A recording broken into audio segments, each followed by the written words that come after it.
Good morning.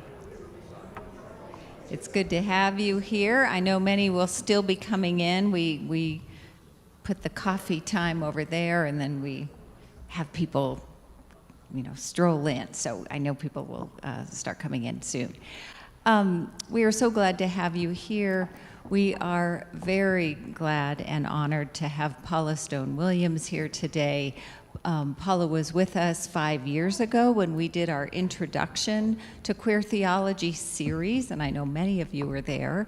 And Paula played a very important part of that series in helping us to learn, understand, open our hearts to a whole new area of our lives to think about. And we've heard from many of you, actually, who have said that series really changed you and changed the way you engage in the world with friends and family. Well, here we are 5 years later, and this landscape has changed, particularly the cultural backlash that is happening, some of this in our world, in our country, but also language, terminology. We're learners, and we're adjusting to a whole new vocabulary. Anyway, in the next, today is our second session. We have 3 more after this, and we are grateful to have you here. Paula is extraordinary, is incredibly popular and impactful in this country, in the conversation around transgender lives and around what's happening in the queer community. Paula's a pastor in Boulder, Longmont, and brings the word every Sunday, almost every Sunday, to the Longmont community. And I read Paula's book called As a Woman that came out 2 years ago, I believe, during COVID. And it was one of the most impactful and compelling books, and your story was so impactful to me. I've given this book or encouraged people to read this book. It was also very affirming that as a woman, we really do live by a different set of rules and influences and standards. So it was very confirming, actually. It's like, that's right, we really do. So thank you for that. Thank you for being here. Thank you for sharing your story, but helping us expand ours. All right, please join me in welcoming Paula Stone Williams.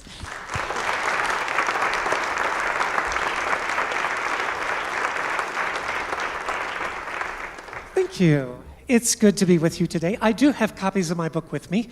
And yeah, I just had a really good editor at Simon & Schuster. That's a good editor can make a good book.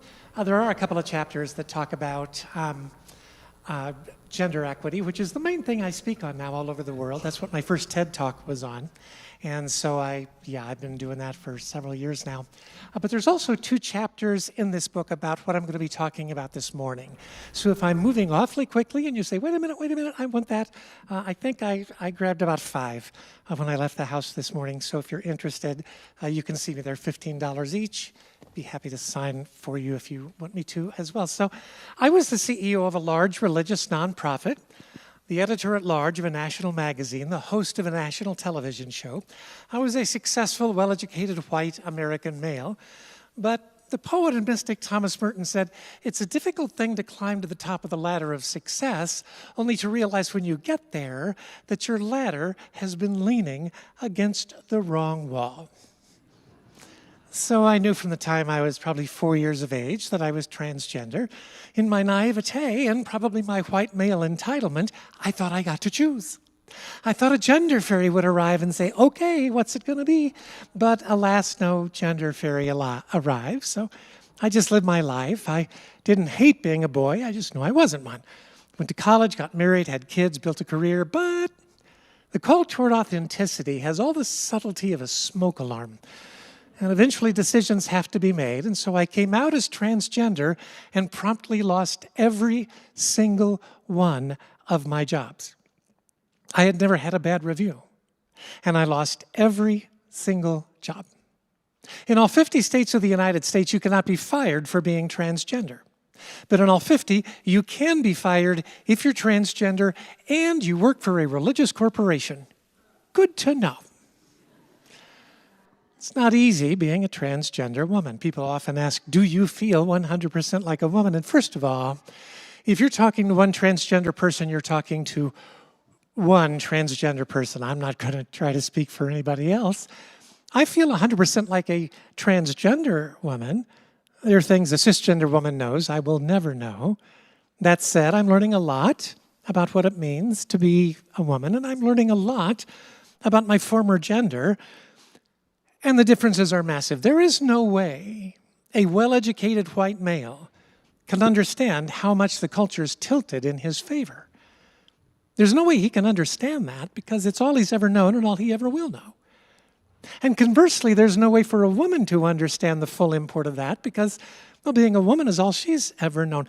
I mean, she might have an inkling that she's working twice as hard for 81% as much, but still, she has no idea how much more difficult life is for her than it is for the guy in the Brooks Brothers jacket in the office across the hall. I know. I was that guy. And it did not take me long to see my power diminishing. So not long after I transitioned genders, I was brought onto the board of a large nonprofit that has a large annual conference. We had just hired a new CEO, and so we were discussing in the board meeting whether or not to have her speak for the conference. And I said, well, she's not a seasoned speaker. It might be better if we just interview her, but, if you would like her to give a keynote, I'll be happy to coach her. At which point, a powerful white male in the room, McKinsey partner, as a matter of fact, said, well, if we're going to do that, why don't we hire a real coach?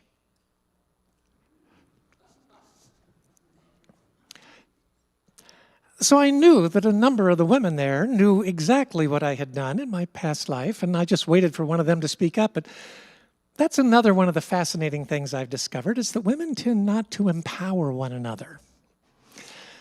That was not a happy discovery. I was interviewed for the Washington Post when my book came out, and KK Otteson was talking with me about that, and I said, women do not empower one another. And she said, oh, that's not been my experience at all. I find that they do empower one another. And I said, well, I'm just speaking from my experience. So that was the talking part of the interview. I came back the next day for the photographic shoot, and she, as soon as I walked in the door, she said, I have to apologize to you. She said, I was talking to Madeleine Albright last night, as one does. As one did, I suppose. And she said, I was telling her what you said, and she said, yeah, she's right. Don't you remember how often I've said there's a special place in hell reserved for women who do not empower one another? So the women said nothing in the room, and now, what I wanted to say was, I've given 3 TED Talks that have had over 9 million views. I'm a speaker's ambassador for TED. I'm a speaker's coach for the largest TEDx in North America, second largest in the world, which actually happens to be right here in Denver, TEDx Mile High. I've taught speech at 3 universities, 2 in the United States and 1 in Europe. Tell me, what part of that does not make me a real coach? But of course, I said nothing, because if I spoke up, well, now I'm that woman. If I could go back, if there was just one thing, if somebody said, you're only allowed to tell Paul one thing, what would I go back and tell myself in my previous life? I would say, assume a woman knows what she's talking about and treat her accordingly. That all by itself would make a huge difference.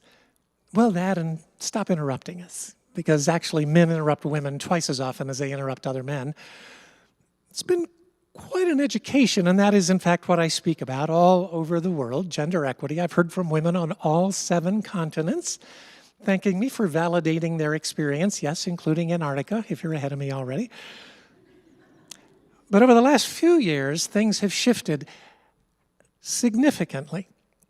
And in all of my corporate university conference speaking, I'll do a keynote, and then I'll do an open Q&A, which we'll do here today as well. And it's been interesting to me, whether it's in Asia, Procter & Gamble Asia division a few months ago, or whether it's somewhere in Europe or Canada or here in the United States, when I get to the Q&A, There are always plenty of questions about gender equity, but one of the questions that comes up often outside the US just came up a couple of weeks ago when I was speaking to a group in Singapore. They said, what is happening in the US with the whole gay, trans, queer thing? And I tell them, it is not simple to understand. 2019, there were 25 laws introduced in state legislatures around the United States to take away the civil rights of transgender people. 2 of them passed. We were appalled. This last year, there were 592 laws introduced in state legislatures. 80 of them have been signed into law, taking away the civil rights of transgender people. What is going on? People say, well, it's Republican legislatures. That would be correct, but it's actually not Republicans. 2 polls taken immediately after the 2020 election of only Republican voters asked how many of them thought that transgender people should have the same civil rights as everyone else. Both polls got exactly the same number. 61% of Republicans think transgender people should have the same civil rights as everyone else. So where is the opposition coming from that's driving the Republican legislatures to pass these laws and the governors to sign them into law? Unfortunately, it's coming from evangelical Christianity. There are 3 desert religions, 3 Abrahamic religions, Christianity, Islam, Judaism. All 3 began in the desert. So they tend to be religions of scarcity. There's not enough to go around, got to take care of me and mine. And unfortunately, with the passing of time, in their fundamentalist forms, they remain religions of scarcity. So it's primarily Islam in its fundamentalist forms in the Middle East, and it's primarily evangelical fundamentalist Christianity here in the United States. And it's because these desert religions grew in an atmosphere of scarcity, and they still operate for an atmosphere of scarcity. Now, you don't see that same perspective at all in Native American religions or Pacific Islander religions because they did not begin in the desert. They began in places of abundance. And thank goodness, all 3 of the non-fundamentalist expressions of the desert religions now are quite generous. But in the United States, it is, in fact, evangelical fundamentalist Christianity that is driving these laws. In 2019, 84% of evangelicals thought that gender was immutably determined at birth. 61% of them believed transgender people already got too many civil rights, and yet only 25% of them had ever met someone who was out as a transgender person. That's 2019. Things have gotten better since then, right? No, 2022, 87% of evangelicals believe gender is immutably determined at birth. 66%, 2/3 of them, believe we already give too many civil rights to transgender people. And 31% of them, so that's increased by 6 points, actually have met someone who's out as a transgender person. That is who's driving these laws. Why? You have to take the larger picture. Edward O. Wilson, was a sociobiologist at Harvard and MIT who won a couple of Pulitzer Prizes. The first was in indicating that the key social unit for the human species was not the nuclear family. It was the tribe. His second was identifying 9 tribal species. He called them eusocial species, E-U-S-O-C-I-A-L, eusocial species. And he said 8 of these 9 tribes developed in a way you would expect them to, or 8 of the 9 species developed in ways you would expect them to. An enemy comes into the camp, the tribe unites, defeats the enemy, some of them die, but the tribe survives, life goes on. He said, unfortunately, the 9th eusocial species evolved in a very different way. The 9th tribal species, and of course, all species have what Dawkins would call a selfish gene, but these 9 species also have a tribal gene. They'll sacrifice themselves for the sake of the tribe. And he said, unfortunately, this 9th eusocial species has evolved to believe an enemy is necessary for the tribe to survive. And where no natural enemy exists, they will create one. And Wilson said, if we don't get a hold of that, we lose the species as we know it, and we lose the planet as we know it. And if you want the shortest summary of that, go to Fresh Air and just put in E.O. Wilson. There's a wonderful interview Terry Gross did with him where he explains in great detail exactly what I just said. So, in fact, we are the only species who creates enemies that don't exist. So that's our first problem. Now, the second issue is that as a species, we have one of 3 moral standards. The oldest and largest moral standard of our species says that there is no greater moral good than to protect the integrity of the tribe. That is the oldest, largest moral standard of the species. There is no greater moral good than to protect the integrity of the tribe. The second moral standard, second oldest, second largest, is that there is no greater moral good than to obey the teachings of the gods. This is, in fact, the moral standard of all forms of fundamentalism, wherever you find it, anywhere on earth. And it's not just Christian or Islamic or Jewish fundamentalism. There are fundamentalist Buddhists and fundamentalist Hindus, and it's all forms of fundamentalism. There's no greater moral good than to obey the teachings of the gods. The third moral standard is the youngest and the smallest. And my personal conviction, we can talk about this if you like. My personal conviction is it is a moral standard that grew out of the teachings of Jesus. And therefore is the moral standard of the parts of the world most affected by the teachings of Jesus, primarily Europe, the Americas. And this third moral standard, the smallest of the 3, says there is no greater moral good than to protect the rights and the freedom of the individual.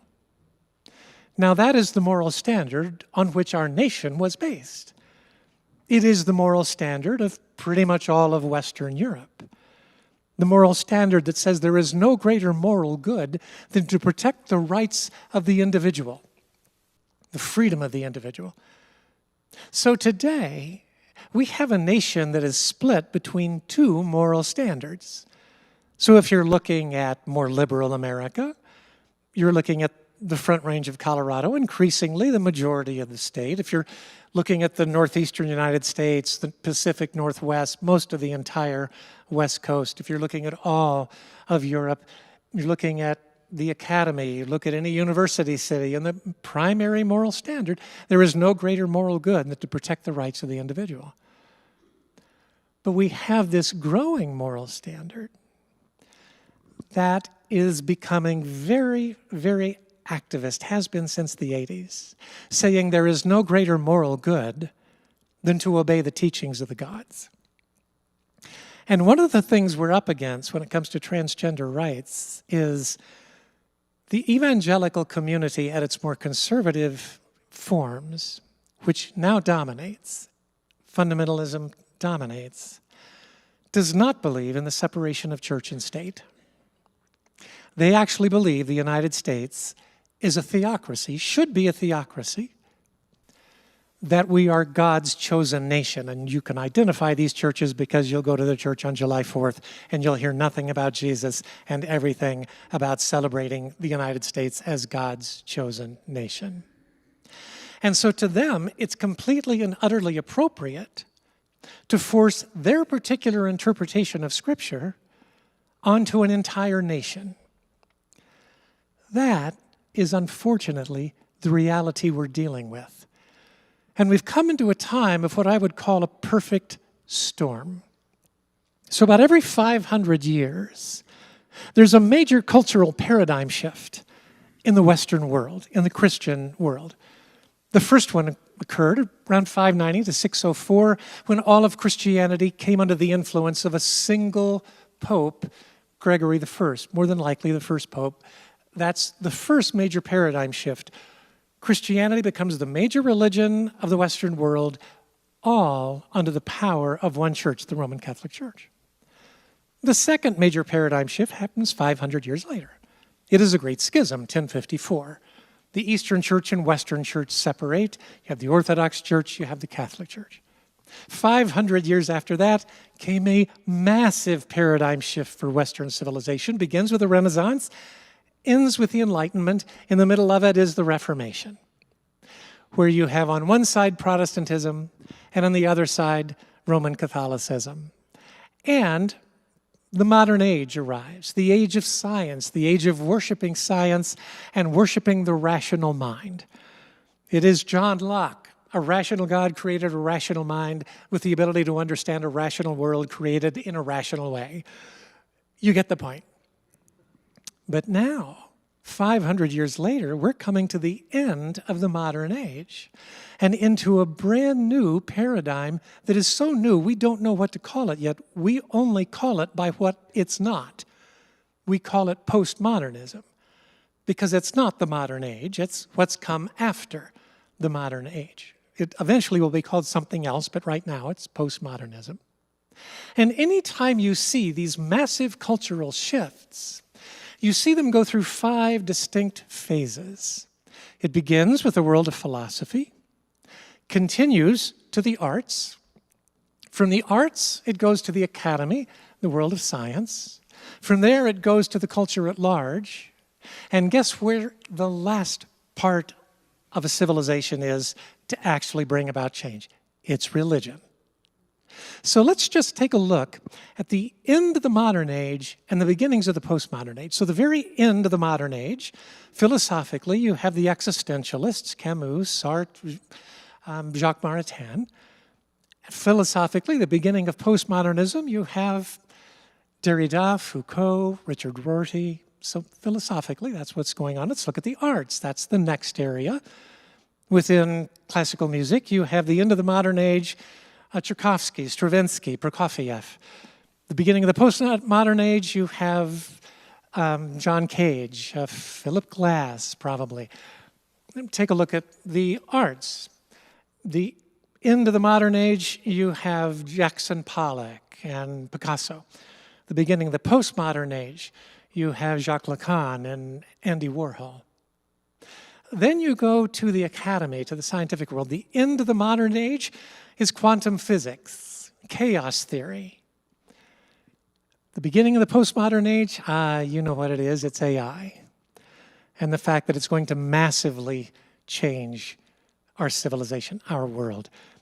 I was a TED speaker, and so it's my great honor to be a part of what they call the Red Circle, which is TED speakers getting together once a month to talk about whatever they want to talk about.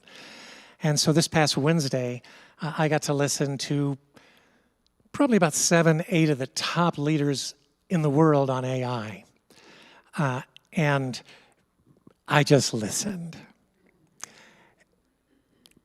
It is definitely a massive shift taking place.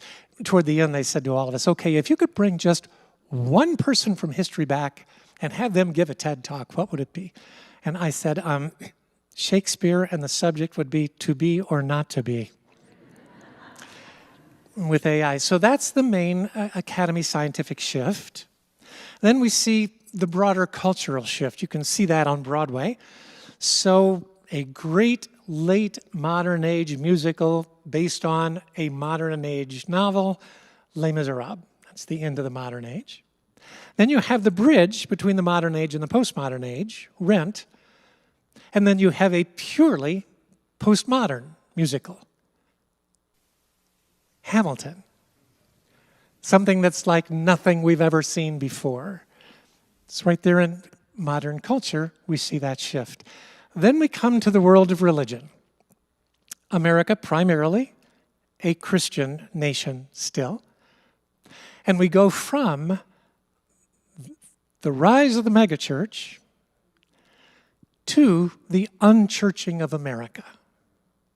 Now, if you're a part of that megachurch conservative evangelical world and you watch the unchurching of America, what are you going to do? You're going to become terrified. You're going to create an enemy that doesn't exist. And what kind of an enemy are you going to create? I'm going to become very cynical here. All of evangelical Christianity, all of fundamentalist Christianity, all of conservative Roman Catholicism is male-led. So if you want to choose a social issue on which you want to take a stand, you might be inclined to choose one that costs you nothing. So what are the three biggest social issues for the evangelical world? Abortion. None of them have to have an abortion. They're all men. Second, transgender issues, because, hey, 99.5% of them are not transgender. And the other is gay issues, because 97% of them are not gay. So yeah, we'll take a stand on those social issues because they cost me personally nothing. As opposed to, let's say, socioeconomic injustice or racial injustice, which would cost them a lot. That's the most cynical I will be. That's the reality. We have this terrified world. 1999, 70% of Americans still identified with one local religious body. 1999, same number it was in 1930, 70% of Americans. 2021, just 22 years later, 47% of Americans identify with a local religious body. A drop of 23 points in just 22 years.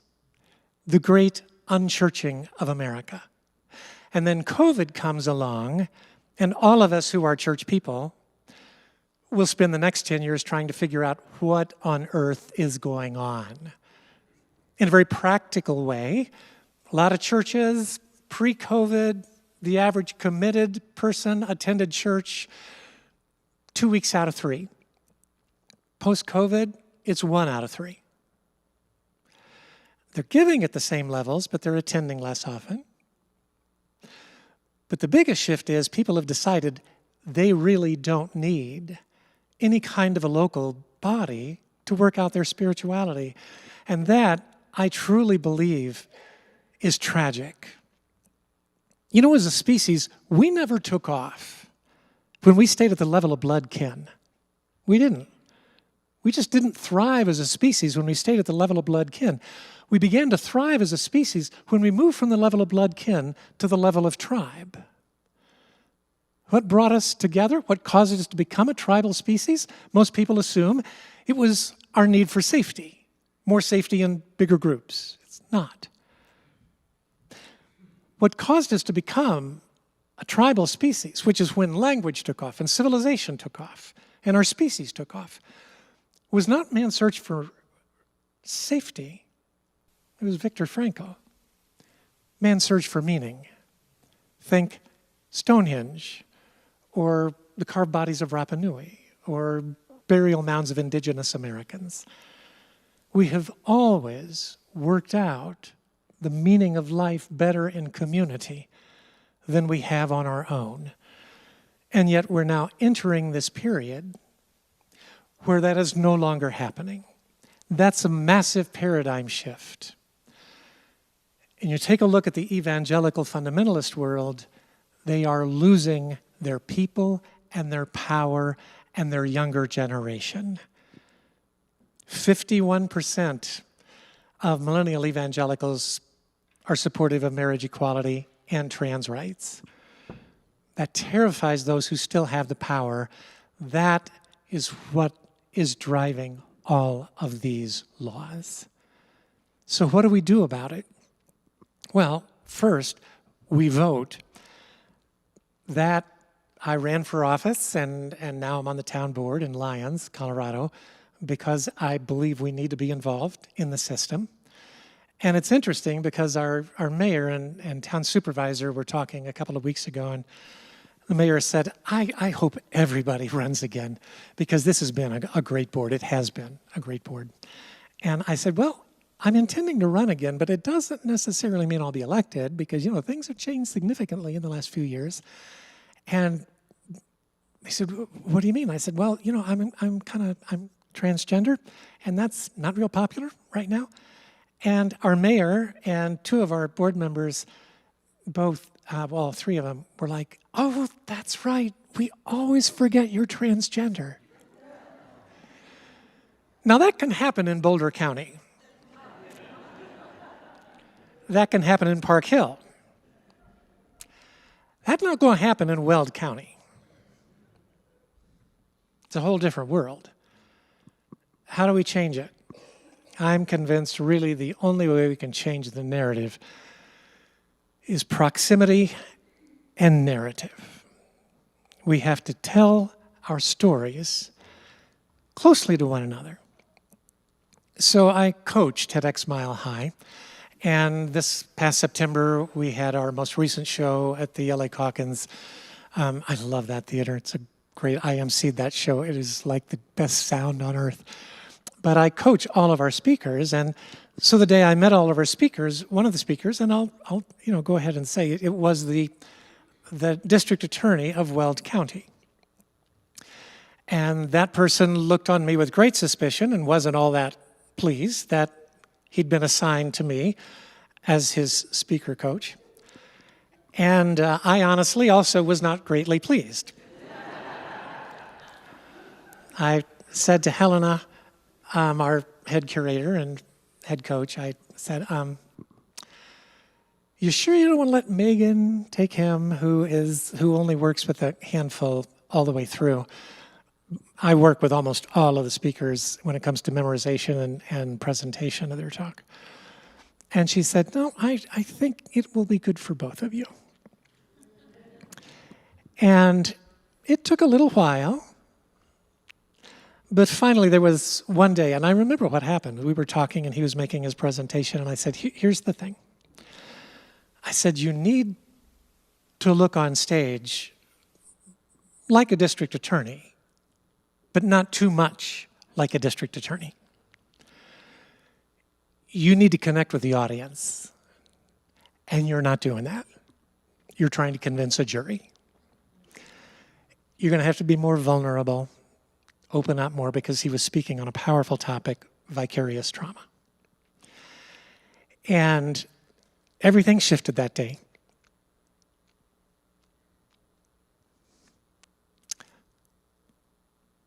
He was wonderful to work with. I imagine we don't agree on anything politically. But I knew we had arrived when we're in the dressing rooms at the LA Calkins, which, by the way, are like the best dressing rooms on earth. Better than the Buell. The Buell, they're okay. But we were there, and he knocked on my door to introduce me to his two young children, elementary age. That's how we change the narrative.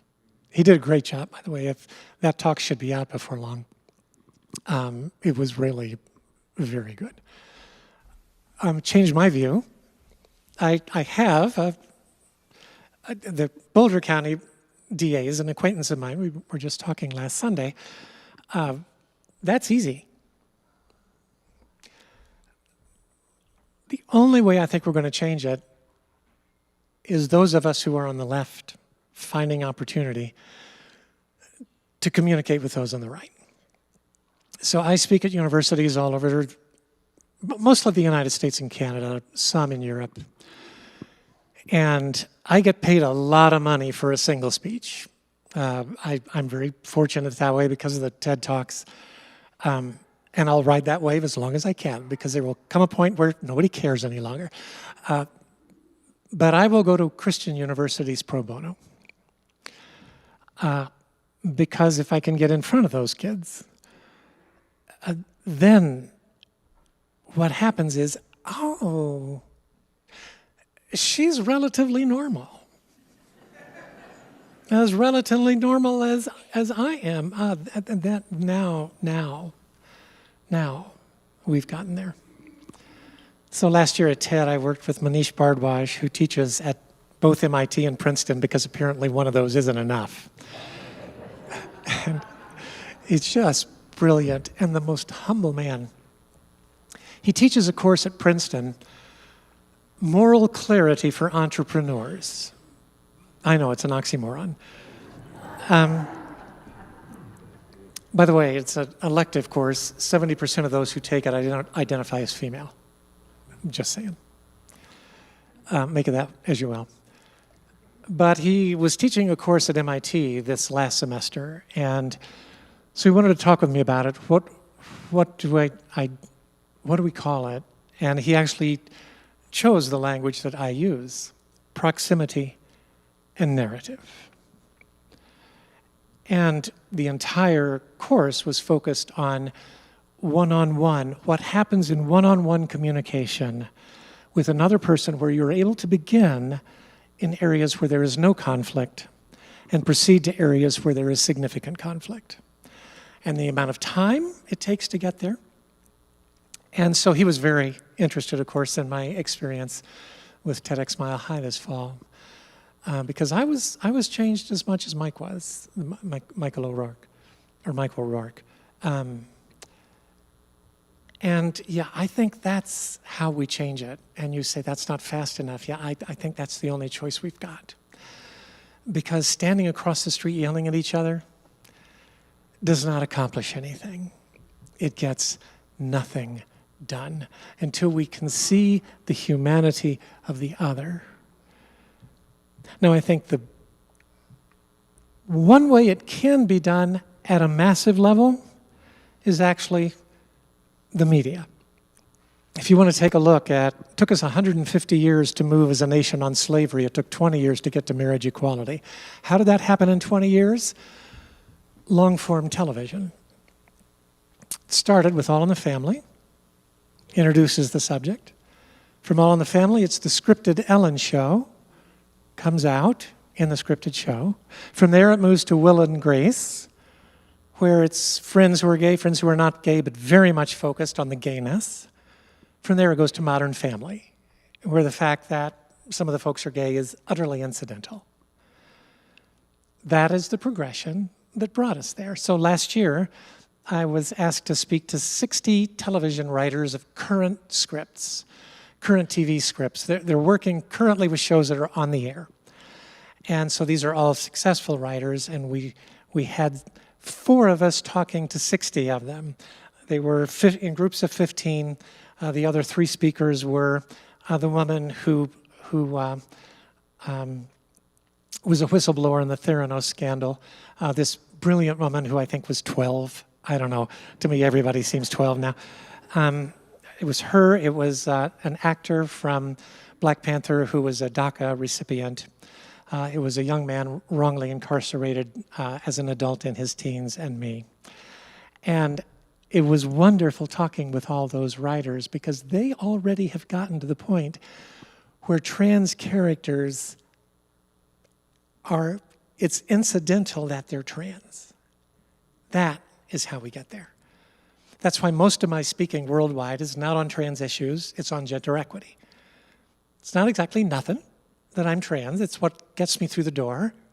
It's what gives me my unique perspective, but that's not the main thing I speak on.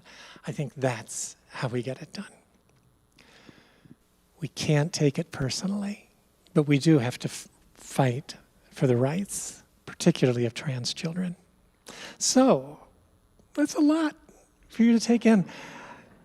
Almost all of that is in chapters 19 and 20 of my book, I think, or 18 and 19 of the book. Well, not all of it. A fair amount of it is there if you want to pick up a copy of that. But now I'm more than happy to take questions. We've got about 15 minutes left.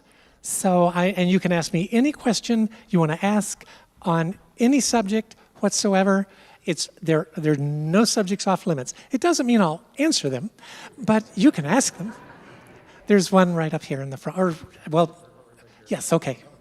And up here second. Yeah. Thanks for your talk. I really appreciate it. I was curious as to whether or not, is it Mike O'Rourke from Weld County? Did he have any reflection on what sort of his coming about? Or I mean, he brought his children, which was a big symbol, but was there any conversation? No, we've not had any talk about it. We never talked specifically about it. And I'm good with that. That's what feels right to me, probably felt right to him as well. There was very clearly an awareness at the beginning that we were both wary of one another.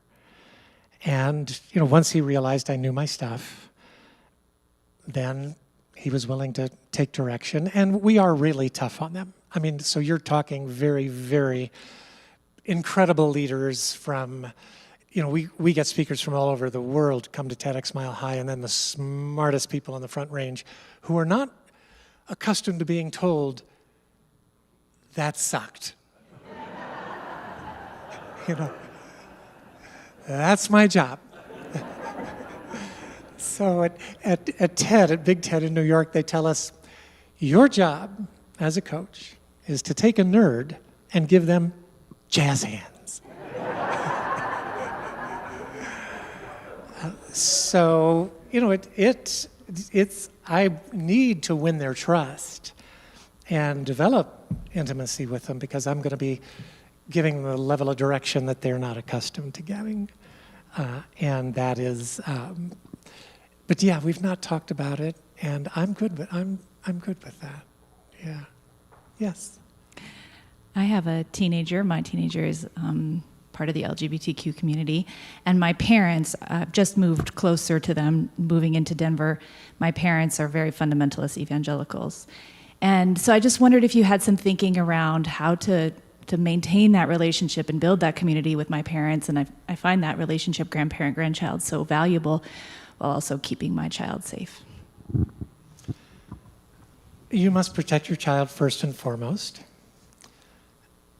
Your child is the one who's most vulnerable. We always say that children are resilient. Children are not resilient. Children develop coping mechanisms that allow them to survive. Then they take those coping mechanisms into adulthood and think that those coping mechanisms are going to give them resilience. Well, of course they don't. Why? Because they are the coping mechanisms of the helpless. And so my doctorate's in pastoral counseling, and I often have to say to those who have abuse in their backgrounds, you were a child then, that map worked. You're not helpless any longer. You actually have the power now to confront the abuser. You need a new map, one that gives you power. That's how you develop resilience. Children today, right up through early 20s, are still children. Brains haven't developed, and I think we have to protect them first and foremost.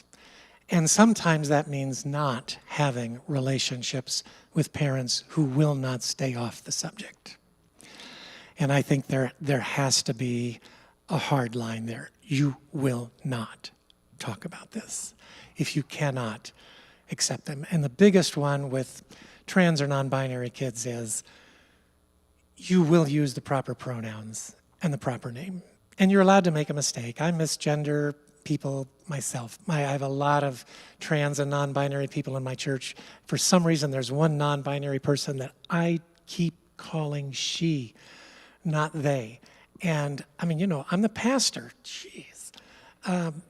But you've got to give yourself some grace. You've got to give them some grace. But one of my neighbors the other day said, "Thank you, Paul, for doing that." And I said, "Ben, it's been 10 years, buddy." Seriously? Crusty old New Yorker who could take it. He's like, "Oh, I'm sorry." I said, "Really? It's 10 years." But yeah, I think you really do have to protect them. I will say now a little bit about the culture wars when it comes to transgender children. And here I can get myself in trouble with some within the very activist pro-trans community. Consistently throughout history, about 0.5% of the population have identified as transgender. Suddenly we're at a place where it's somewhere between 2 and 5%.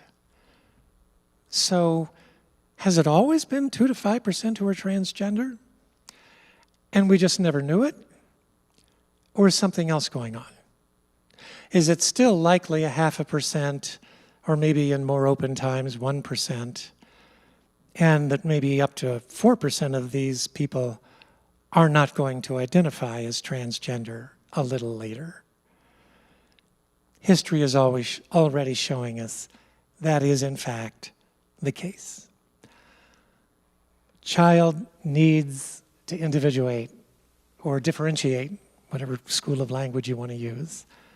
To do that, you have to do things radically to separate from mom and dad. I mean, why on earth would you separate yourself from the people who've provided your every need unless you could find something significantly wrong with them? There are two reasons they find things wrong with them. One is they need to be able to separate. The other is because there's a lot wrong with us. And they finally figure it out. But then they also need to take cultural stands. They need to take a stand that says, I'm more with my peers than I am with my parents.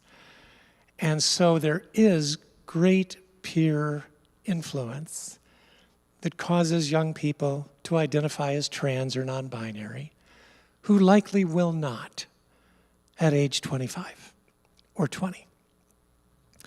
How do we handle that?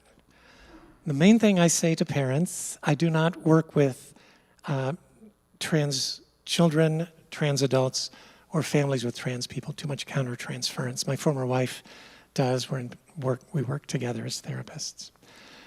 But those who work with them say to the parents, the best thing you can do is just go with the flow. So one of my co-pastors identified female at birth, daughter Claire, decided that they were now River and non-binary. And my co-pastor was distraught, greatly distraught. And I said, okay, it's River. Go with River. Just let them be River. And it was about 2 years. And he was tucking them into bed one night and said, I love you, River. And then the child said, call me Claire, Daddy. That is very, very common.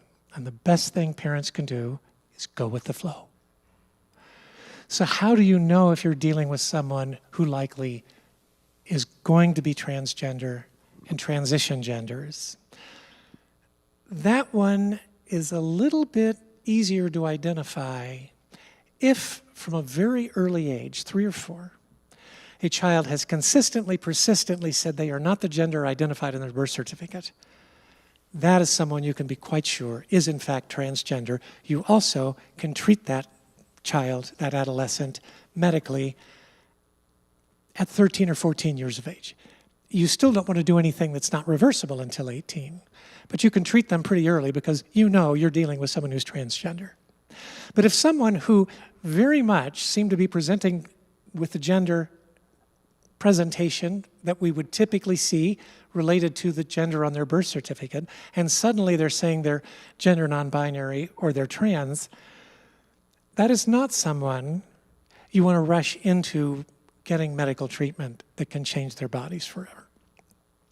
Because there's less of a chance that that is going to be how they identify at age 20 or 21. Now, this is a place where I feel like Ann Schutz is really good at this. Children's has done a good job with this, much better than many of the other treatment centers, which are very, very pro-treatment regardless. And I think we need to be cautious and careful about that. My own personal opinion is that more than likely we'll discover 50 years from now that it's still 0.5% of the population that is truly transgender. And for those of us who are, more and more studies show that it is something that has happened to us prenatally. The biggest studies would indicate it's something that happens in the second trimester of a pregnancy. We can talk about that if you want to, but I think we have additional questions. Yeah, you actually answered like every question I was going to ask, so good on you. I guess the one thing that, I struggle with knowing how to think about these things sometimes where, we've got, our daughter has a lot of gender fluid friends, and it really kind of just vacillates back and forth. And so when you look at these laws that are getting passed, a lot of it is focused on kids, at least at the superficial level. If it's okay, we want to protect kids. And one could argue that, okay, maybe that makes sense, let their brains develop a little bit further before they make these gender reassignment surgeries, et cetera. However, it seems like other stuff is getting bundled in there where, it makes it difficult for me to know what what politician to support or how I should vote, because it's like, well, on one hand, I and maybe I hope it doesn't make me a bigot, but it's like maybe we should wait a little while, particularly for the kids who are moving back and forth and back and forth. But I mean, it sounds like is there no consensus among the LGBTQ community about a best approach towards that, other than kind of let it ride? Or because I want an answer I could kind of like cling to, but I don't feel like there's probably a simple solution for this. But I don't know, I'm rambling, but it just seems like we get a lot of other stuff bundled in with what may be a well-intended law, maybe, that ends up really doing more damage than good. Yeah, WPATH, World Professional Association of Transgender Health, has been fairly conservative in this. And I tend to be very supportive of WPATH in their perspective on this. This is a very hard thing to say as a trans person, because so many of these laws are designed to hurt me. Of the 80 that have been signed into law, about 5 of them affect me. The most recent is in Kansas, where if I lived there, they would actually take my driver's license against my will. I would be issued a new one immediately that would say male on my driver's license. And that puts me in danger.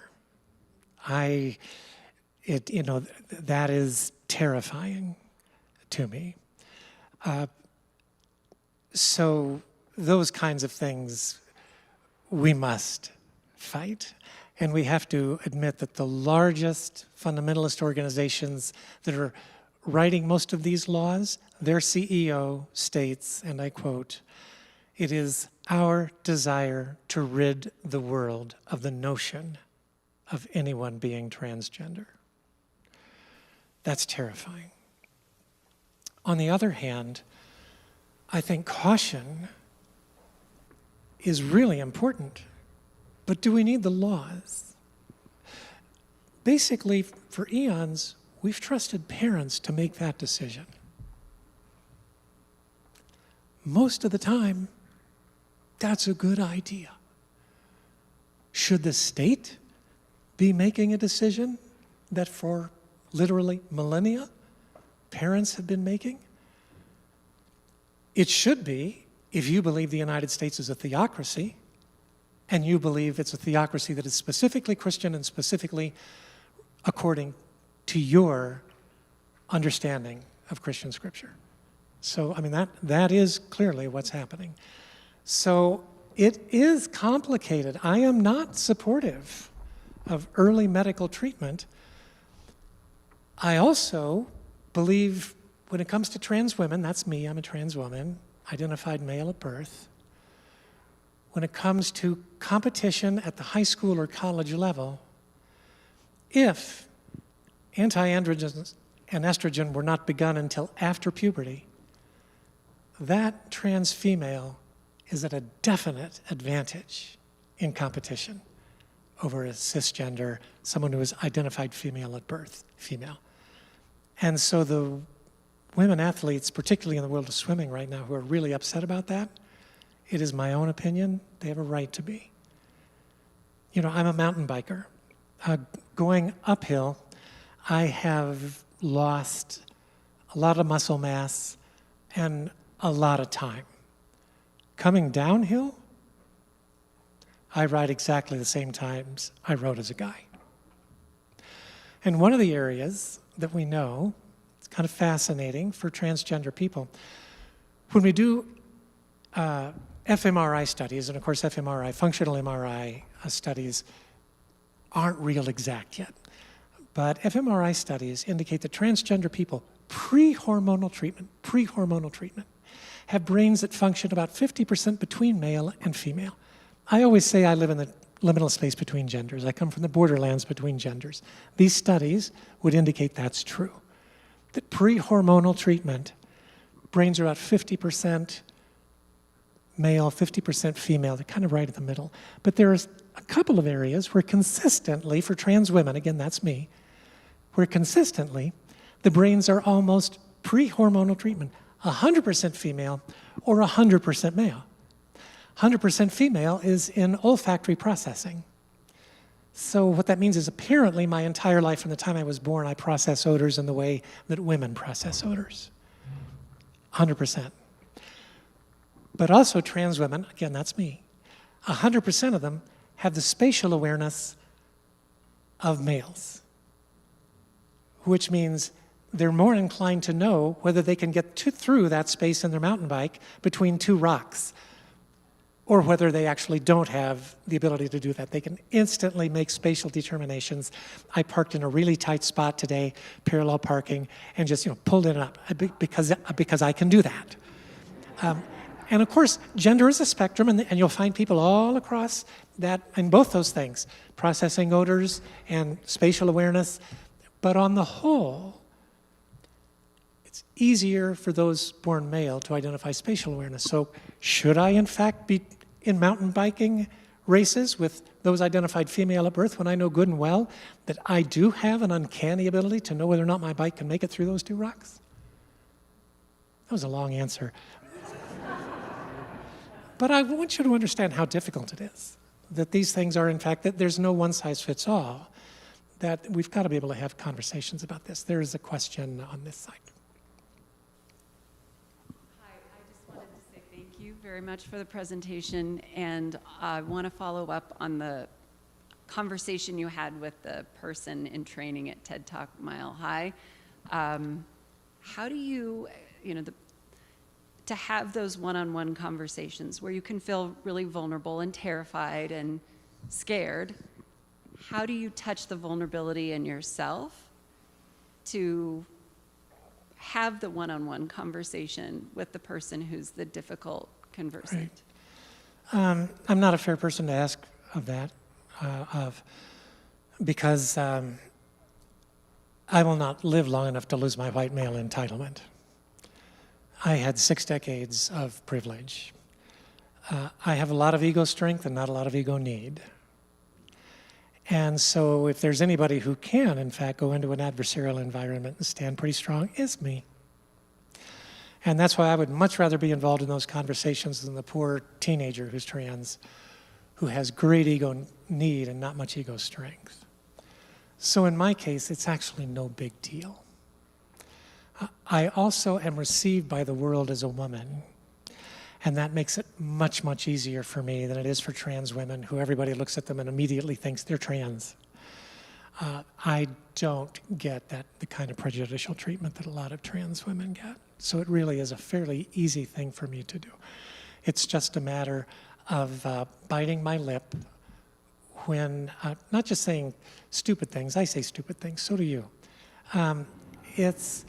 It's when they say pejorative things purposefully to attack me. Then I will protect myself. Like, I get a lot of hate mail.